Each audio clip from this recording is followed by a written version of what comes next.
Hey guys, I'm here today with the boss man in Bowling Green, Kentucky. We're at the National Corvette Museum with STP doing a little bit of car culture today. I'm a big Corvette fan myself, so what better place to be than here at the National Corvette Museum? I come with him. So this is Corvette Boulevard, what we call Corvette Boulevard. This is where all of the new Corvette owners that pick the R8C option get to pick up their new car here at the museum.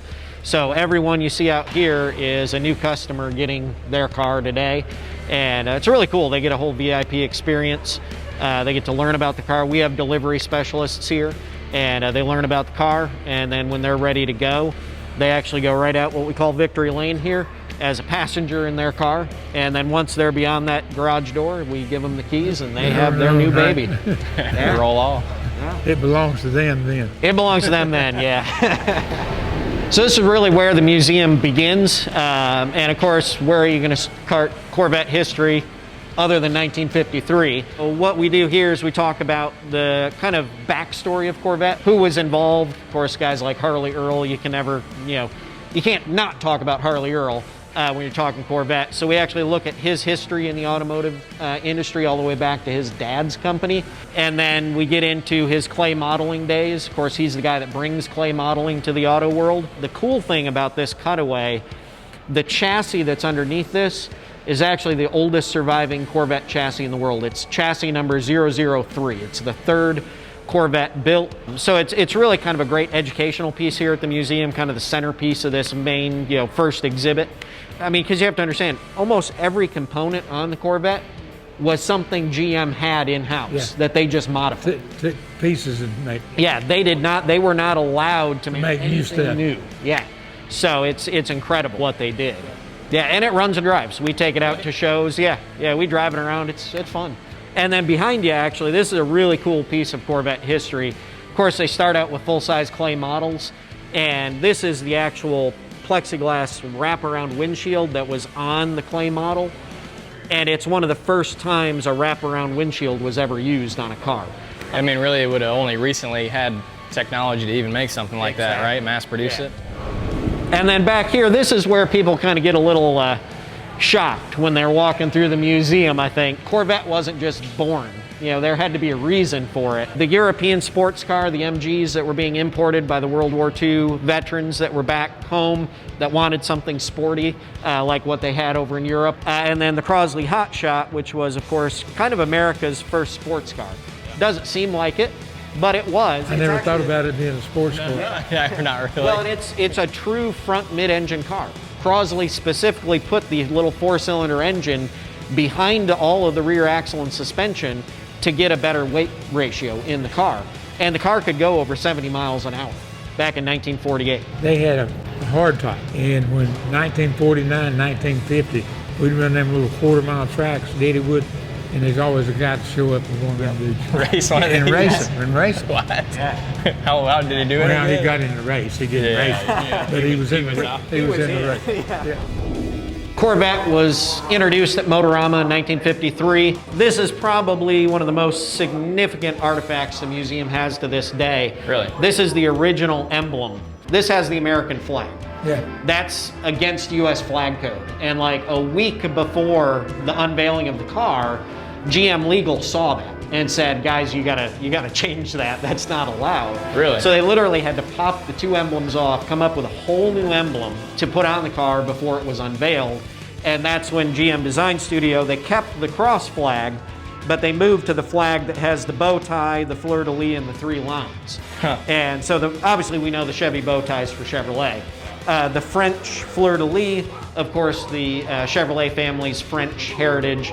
That's where the brothers really learned their mechanical knowledge was in France. Right. And then the three lines represent the three brothers of the Chevrolet family. So what is the names? So this is a kind of a recreation of the St. Louis plant. But the bricks you see are actually what we call our Flint bricks. So when they tore down the Flint facility, where they built the 53s, they actually sent all the bricks to the museum. And this is one of the ways people support the museum is they actually buy a Flint brick and then their name goes on the wall. Instead of putting them on the walkway. Right, yeah. Yep. St. Louis was a decent plant for Corvette, but it wasn't the best.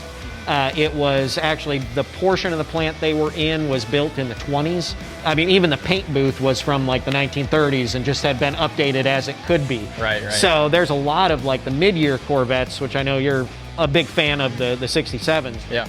When you find an original and you look at the paint, there are big flaws in it sometimes, and it's just due to the facility. So one of the big reasons to move to another location, which happened to be Bowling Green, was it would allow them to have an updated plant to build the car in a modern setting.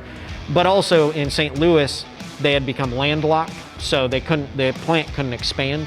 And one of the big things here with Bowling Green was the plant they were taking over, which had been a Chrysler industrial air conditioning plant. There was no landlocked situation. Bowling Green promised that the plant would always be able to grow. Getting plenty of it. Yep. And that's what they've done. Even for the C8, they added over 500,000 square feet to the plant. Really? To build the new car. Oh, wow. Yeah. So and then this is actually an all-new gallery we just renovated here in the last 2 years.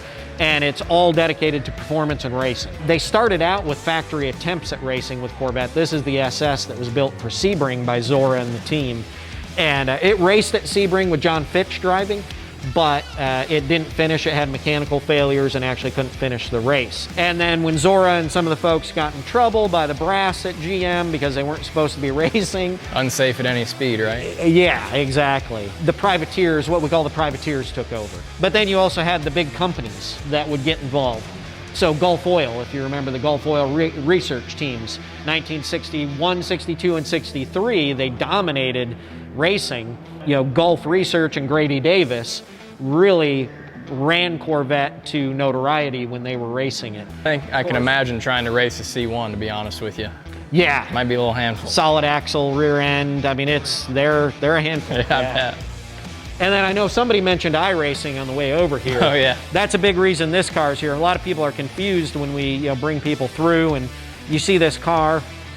But this is the actual car that GM built for Sony to put into Gran Turismo 6, the game. It's cool because I'll walk out here and I'll see like a 12, 13-year-old kid walking around. They'll see that car and they beeline for it. They're like, Mom, it's the car I drove in the game. So then this is a special exhibit we developed with General Motors on the history of the mid-engine Corvette and how it came to be.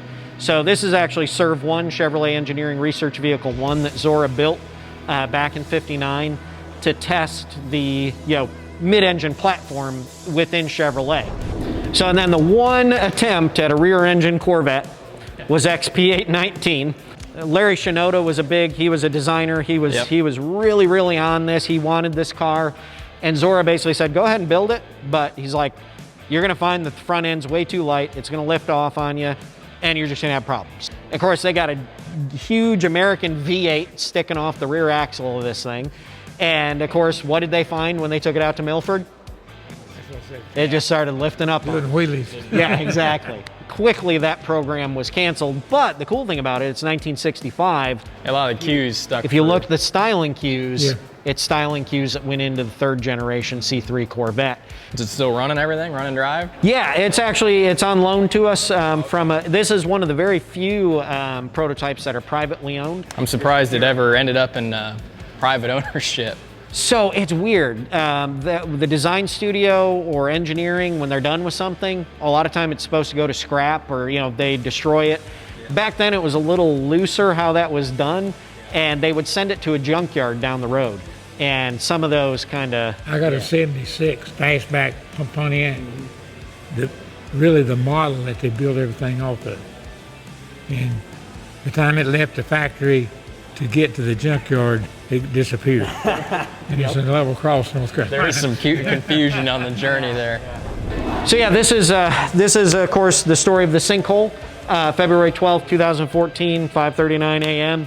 The big thing is we live in Kentucky. It's a karst region, but basically there's caves running all underneath the ground. The red line is where the sinkhole actually fell in. Oh, okay. So you'll see the red line actually goes under the spire, and then these are the 8 cars that fell into the hole. Pretty close to where they were that day, set up as close as possible. 5 of them pretty much destroyed beyond repair. 3 were still able to be restored. So the Blue Devil you see over there, which was the prototype ZR1 for the C6 generation, the 1 millionth, and then the 62 Corvette. Yeah, I got a 62. Looks That's the exact same car. A tuxedo black with a red Tuxedo interior? black, red. I got the same hard top for it. Very nice. That's the exact same car. They're a great car too. They are, yeah. And then here you can actually see this is the hatch to go down into the cave that still exists, but you can see how deep this actually was. Hopefully you're not afraid of heights. It's about 33 feet down to the bottom now. Yep. Oh, wow. And it just went. All right, guys, we're wrapping up here today. The National Corvette Museum in Bowling Green was an awesome day. Got to check out a lot of cool exhibits in the museum and see a lot of different Corvette history and some stuff that actually I didn't even know about. Some rotary engine stuff from Corvettes and early mid-engine designs that I hadn't seen or really even heard of before. So that was pretty cool. So I want to thank STP for helping us out today, getting us out here and presenting it. I had a lot of fun, and I'm going to go grab some lunch at the Stingray Grill.